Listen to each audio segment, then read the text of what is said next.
Welcome back to Missouri Valley Conference Media Day, continuing coverage here on GoSycamores.com. Time to catch up with the head man in charge at UNI and Ben Jacobson. Coach Jacobson, I know Coach Lansing talks really highly of you and the relationship you guys have, but I know there's really a lot of mutual respect throughout the league for you guys as coaches. How special is a time like this and a day like this where I know you get to answer a lot of media questions, but also get to see the coaches and everybody throughout the league? Yeah, and it's, we're about to kick off practice here a week from Friday for us, and teams can start anywhere from Tuesday on forward, of course. But so I think all of us have turned and flipped that switch a little bit to practice is coming. You're into that mode, and then when you see each other, that turns it up a little bit. The competitive part of it, knowing that we're getting started, but also for the most part, with the exception of a guy or two. And even the newer guys know that, are guys that most of us have known for a long time. So good to bump into them and see them. And then a guy like Lance and Barry and some of the other guys that have been around for a while are guys that you know them. You get to the point where it's more about your personal relationship than it is about coaching against each other. And that, in some ways, that's a fun place to be. For your group this year, what makes you most excited to hit the floor next week and get practice underway officially? Yeah, I would tell you the competitiveness that they've shown so far. Really competitive individually. That part of it's been fun to see. And then just the mix of, we've got 5 or 6 guys that have played for us, in different numbers of games and different experience levels, but 3 or 4 of them have been starters for us, and so we've got some experience on that end. And then we've got some new guys that we feel like are really good players. A.J. Green is a freshman. Trey Burrow was able to get his appeal waived by the NCAA, so he can play right away, and he's got 3 years left, the transfer from Pepperdine. And then Biggie Goldman is a junior college transfer, and we feel like the addition of those 3 guys, we've got a couple guys that have been in our program that haven't played a lot, and now our redshirt juniors, and they're going to have an opportunity to get into the mix, and they're already older, even though we haven't seen them on the game floor a lot. So that combination has got everybody excited around our place with what we have back, but then that mix of some new guys as well. No matter who's been in this league, why has this league always been able to raise the bar in terms of this league continuing to be competitive? Where nationally a year ago there may have been people wondering how competitive the league would be, but internally for you guys as coaches, there was no wonder at all. You guys knew what you were getting into. Yeah, I think quite a few of us talked about it last year at this time. That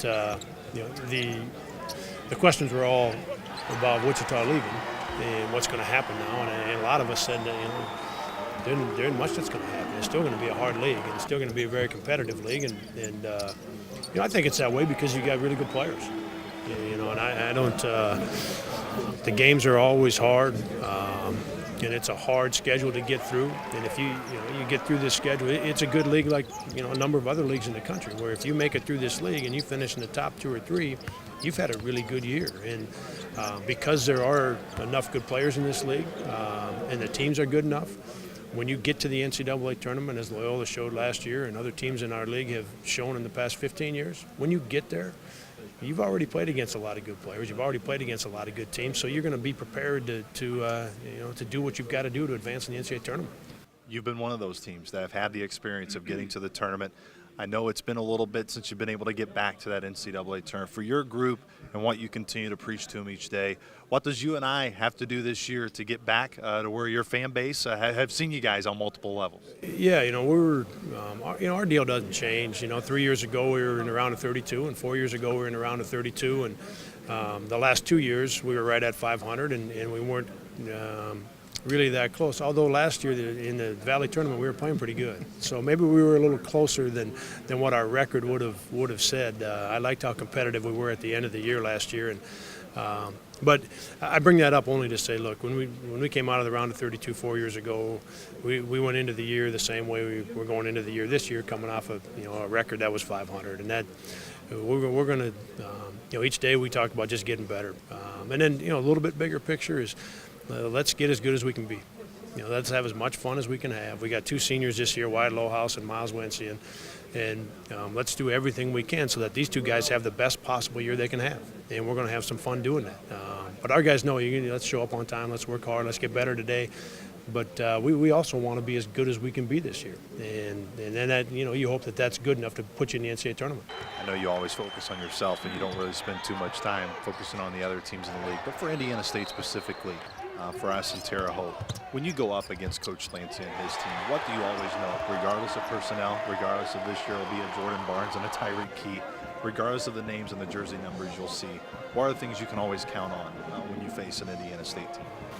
I just think they've got some spirit to it. There's a competitiveness about the way that they're going to play, and that starts at the top. It always does.